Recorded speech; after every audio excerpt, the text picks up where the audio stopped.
Hi everyone, and thank you for picking up my low poly landscape asset.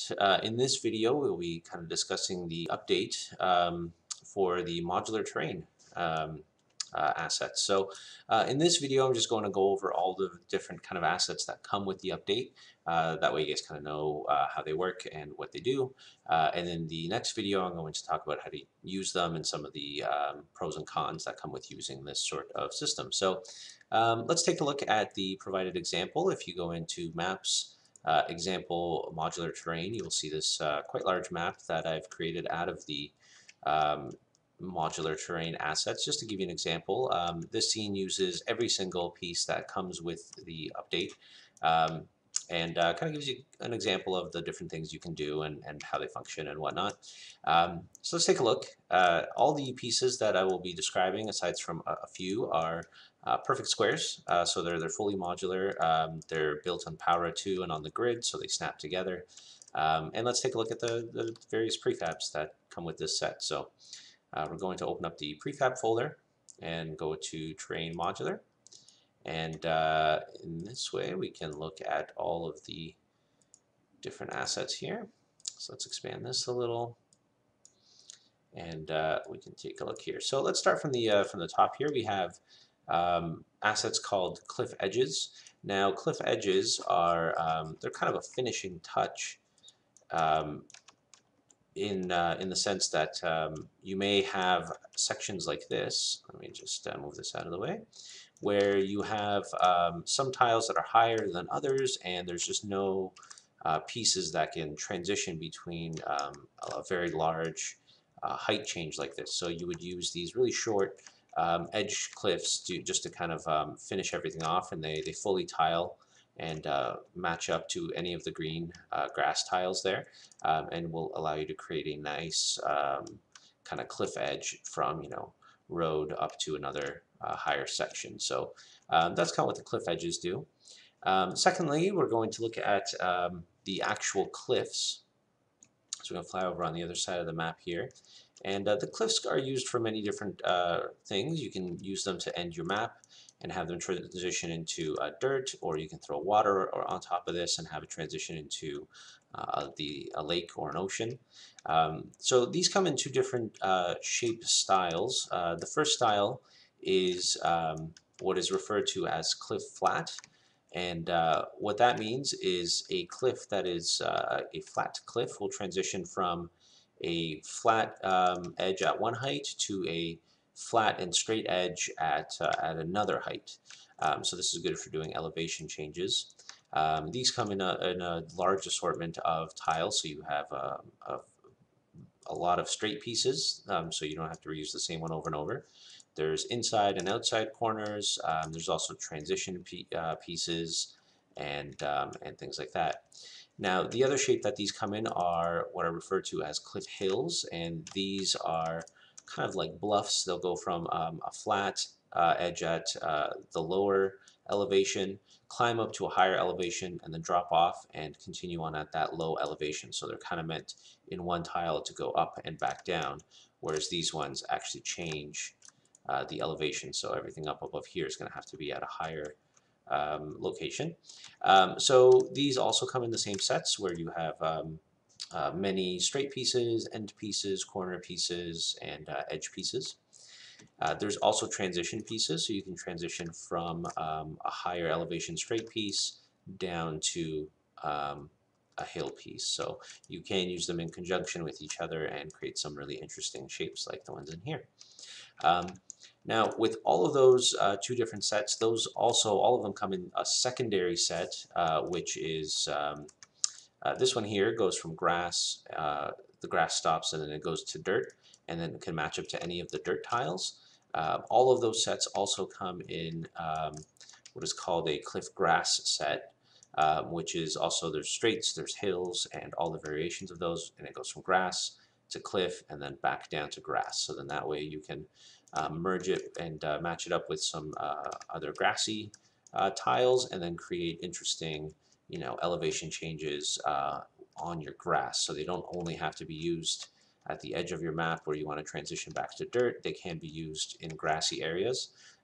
where you just have dirt on the side because grass and stuff wouldn't grow up there as much, and whatnot. So that's kind of the cliff side of things. So there's quite a bit of those, so you can go through those and take a look. Next we have just the straight, really flat and basic terrain pieces. These come in a wide assortment as well. So there's grass terrain patches. There's 3 of these, so you have 3 different kind of triangulation versions of them. There's also 3 just brown dirt pieces like this, so you can do some interesting kind of dirt and whatnot. And then there's also a variety of these transition pieces between dirt and grass. So pathways, small edges, corners like this, and even sections like this that just end off a dirt or grass piece.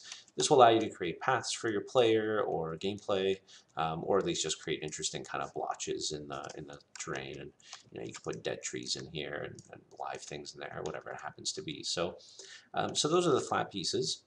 After that, we have the terrain grass pieces, which are basically like these guys, like the flat pieces, but just in various shapes and sizes. So we have 3 hills, so they'll transition from a flat hill to a lower flat hill in just straight green. We also have corners. So corners they'll go from a hill shape to another hill shape around a 90-degree bend, and there's 3 varieties of those, so you can put them next to each other and not get too strange of shapes. And we also have dips, which are also just green, and they'll go from 2 straight edges to 2 hill edges and allow you to create inside corners. So there's dips of those. And that's it. So there's lots of variation of these grass ones here and allow you to create some nice, smooth, clean terrain. After that, we have this river set, which also comes in hills and straight pieces and intersections, 4-way, 3-way, various bends, various straight pieces, and even these large S-curves to get some smoother and more kind of gentle transitions between meshes. So this will allow you to create some nice kind of river systems through your terrain if you need them. There's even meshes that are rivers and roads intersecting each other, and you put little bridges over that or rocks or whatever it happens to be to transition between those. And speaking of which, the last set is the road set, which is the largest of the sets, and this will allow you to create paths through your environments. Again, it comes with straight pieces, corner pieces, intersections, river intersections, end pieces if you just want to end your road off, and all the straights and intersection pieces come in hill form and corner form as well, so you can have bends and intersections on various different inclines and things like that, so you don't have to keep roads perfectly flat. You can have some interesting roads and shapes through your environments as well. And I kind of mentioned them with the roads, with the rivers, but we do also have these larger S pieces for the roads. And again, these are just to help create a unique and kind of gradual S shape to the road, so you don't have to use 2 90-degree tiles and create a very rigid 90-degree S turn. You can have this larger, smoother one. So they come in hill form and flat form as well. So, so that's kind of it for the various tiles that come in this set. Hopefully they work for you. These are great in conjunction with the assets already included in this pack. You can put the mounds and the rocks in here and just mush them in. And these flat terrain pieces are ideal for creating cities, pathways, and then having the mounds kind of work with these to cover up any seams or things getting too repetitive or boring. I've tried my best to try and make sure that they are seamless and not repetitive, not overly repetitive. But with any tile system, you will run into sections where it's kind of obvious that you've mirrored things or that there's straight intersections once in a while. So you'll just have to address that by using other assets. So yeah, anyways, if anybody has any suggestions for additions to this modular set, please let me know. Be more than happy to do another update at some point. Hopefully this kind of helps you get an idea of what these assets are like. If you ever do want to see these assets, not just in their project folder, if you go under maps and dioramas, I've also created dioramas for each kind of set. So If we switch to our camera mode here, we have the grass-edged pieces, we have the non-grass-edged pieces, we have the hills and the flat terrain, the river system, and the road system as well. So if you just want to take a look at them individually and see how they all match up, the dioramas are a good place to do that. So thank you very much.